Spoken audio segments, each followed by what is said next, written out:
So, you have come to hear the tale of Frederick Barbarossa, huh?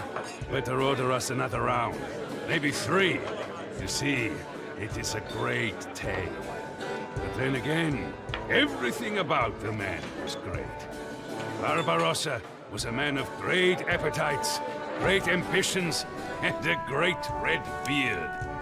But the question, huh? The question you want to know is, was that enough? Is the will of one man enough to forge an empire? For there was no Holy Roman Empire at that time. Only a gaggle of quarreling city-states.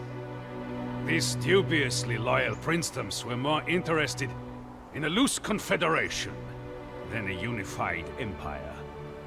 But Barbarossa, he believed that he was the emperor by the will of God, and he intended to bring the Holy Roman Empire back to its former glory.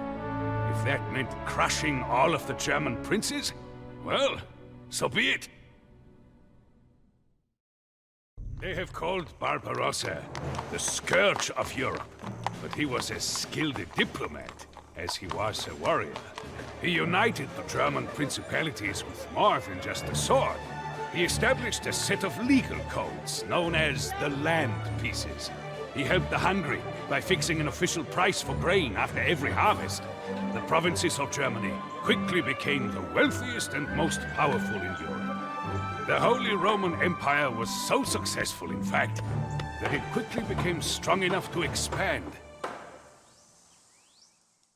The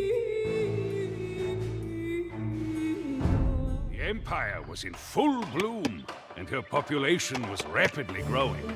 The people felled forests, drained marshlands, and reclaimed land from the sea itself.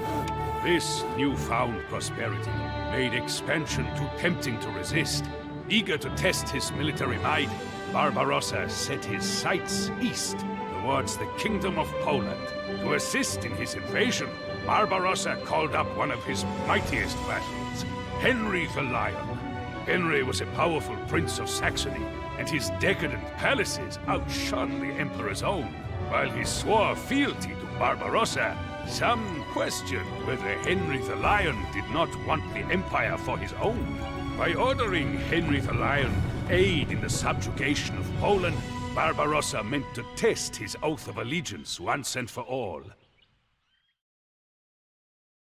Henry expected to be drawn and quartered, the usual fate of traitors in those times. But Barbarossa recognized the potential for a strong ally, and officially forgave him, provided that Henry the Lion would swear to support Barbarossa from now on. Amazingly, Henry agreed. The Germans were unified, and Henry the Lion was pacified. But the Holy Roman Empire was not complete. Harkening back to Charlemagne, the Empire claimed ownership of Italy, and especially Rome.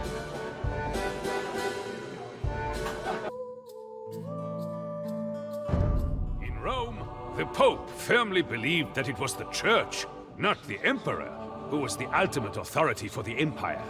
Barbarossa could not convince the Pope to see things his way, so he appointed his own Pope. This, too, was not enough, for Pope and anti-Pope promptly excommunicated each other. In the end, Barbarossa had to resort again to politics at the point of a lance. If the Pope would not listen to reason, then perhaps he would concede with 2,000 German knights pouring down the Italian peninsula. The greatest of the northern cities, the virtual capital of Lombardy, was Milan. The lords of Milan were as proud as they were belligerent. Barbarossa was determined to raze Milan to the ground as a warning to all the Italian city-states, and particularly the Pope in Rome. The message was clear. He, Frederick Barbarossa, was the one and true Holy Roman Emperor. Barbarossa was not kind to the Milanese. In response to unattempted negotiations during the siege, he sent 6 Italians marching back to the city. 5 had been blinded, but the 6th only had his nose cut off, so that he could lead the other 5. Northern Italy had been mercilessly conquered and placed under imperial governance. But Italy would not submit. If anything, the destruction of Milan made the Italian cities even more incensed that their would-be emperor.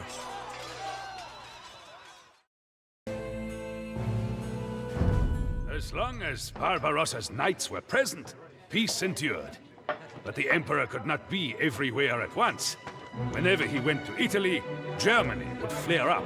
And when Barbarossa returned to Germany, the Italians began plotting again. Milan had fallen, but the remainder of the Italian cities joined together in a confederation known as the Lombard League for the purpose of defeating Barbarossa. If Barbarossa intended to make Italy part of the Holy Roman Empire, he would have to conquer the Lombard League, city by city. But Barbarossa still had a secret weapon. Henry the Lion and his seasoned troops. Henry the Lion was immediately banished to England. Separated from his wealth and army, there was little more he could do to plague Barbarossa. After 6 campaigns down to Italy, Barbarossa was weary of crossing the Alps. The fighting ended with the signing of the Treaty of Constance, which said effectively that the Emperor and the Pope were equals. It was a tenuous peace, and one that seemed unlikely to endure, when suddenly the Pope died.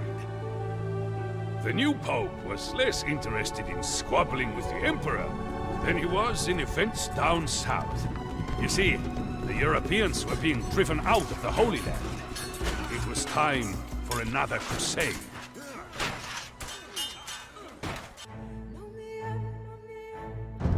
The Holy Roman Empire was complete, and for the moment, both Germany and Italy swore fealty to Barbarossa. Alas, the peace was not to endure. The Crusader states in Palestine were crumbling. A Saracen king named Saladin had evicted virtually every Crusader from their castle. The Pope called for a new crusade, before the Holy Land became Saracen once again. Remarkably, Barbarossa agreed to undertake this new crusade for the Pope he had fought so hard against. King Philip of France and England's Richard the Lionhearted had already boarded ships bound for the Middle East. But Barbarossa's army was the largest by far, and there wasn't a fleet in Europe that could transport it. The Emperor would have to march overland to Constantinople and through the land of the Turks to reach the rendezvous in Jerusalem. Constantinople was the capital of the Byzantine Empire and one of the most glorious cities on the globe. Barbarossa's army would be able to rest and resupply in Constantinople before it began the Great March. Barbarossa's weary army had marched for hundreds of miles through the cracked mountains in the heat of July. So when it stumbled upon the Göksü River, the men were astonished and grateful. Barbarossa himself could not resist plunging into the cold water without even pausing to remove his armor. To the disbelief of the surviving troops, Barbarossa drowned. Some said the Emperor could not swim in his plate armor. Others believed the 67-year-old heart had finally given out. Regardless of the exact cause of death, Barbarossa's crusade ended there, on June 10th, 1190. The Holy Roman Emperor was gone.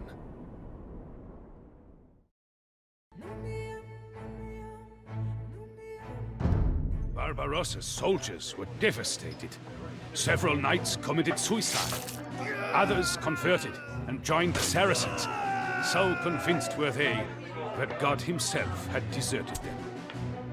However, a handful of knights were not yet willing to board a ship bound for Europe. The body of mighty Barbarossa was fished out of the river, pickled in vinegar, and sealed in a barrel. The army of the Holy Roman Empire would not be joining in the crusade. Yet there was still a chance for a small victory. the surviving knights vowed to take Barbarossa's body on to Jerusalem. Even in death, the Emperor would keep his promise.